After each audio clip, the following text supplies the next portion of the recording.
महाभारत युद्ध समाप्त हो चुका था। श्री कृष्ण ने धर्म की स्थापना की, लेकिन स्वयं को इस विनाश से पूर्णतः अलग नहीं मानते थे। गांधारी का श्राप। महाभारत युद्ध के अंत में जब गांधारी ने अपने 100 पुत्रों की मृत्यु देखी तो उसने श्री कृष्ण से कहा, तुम ये सब रोक सकते थे, फिर भी नहीं रोका। इसलिए जैसे मेरा कुल नष्ट हुआ, वैसे ही तुम्हारा यदुवंश भी नष्ट होगा।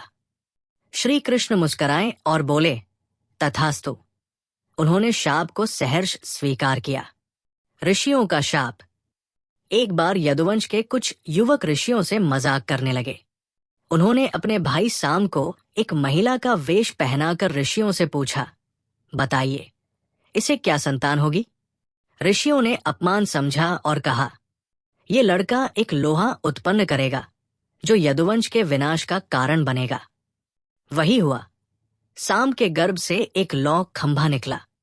लौ खंभे को समुद्र में फेंक दिया गया, परंतु उसका एक टुकड़ा नष्ट नहीं हुआ।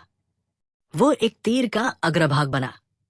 यदुवंशी धीरे धीरे अहंकार, मद और अपवित्रता में डूब गए।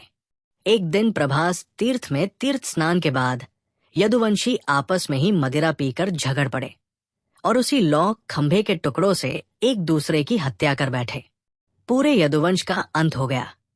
कृष्ण ने ये सब अपनी आंखों से देखा और फिर मौन हो गए। वे जंगल में एक पीपल के वृक्ष के नीचे ध्यानस्थ होकर लेट गए। उसी समय एक शिकार करने वाला जरा नामक व्यक्ति आया। उसने श्री कृष्ण के चरणों को हिरण का मुख समझकर तीर चला दिया। ये वही तीर था जिसका अग्रभाग लौ खंभे से बना था। श्री कृष्ण ने मुस्कुराकर उसे बुलाया और कहा, जरा, तुम वही शिकारी हो जो रामावतार में बाली थे। तब मैं राम था और छिपकर तुम्हें मारा था। आज तुमने वही कर्म लौटाया है।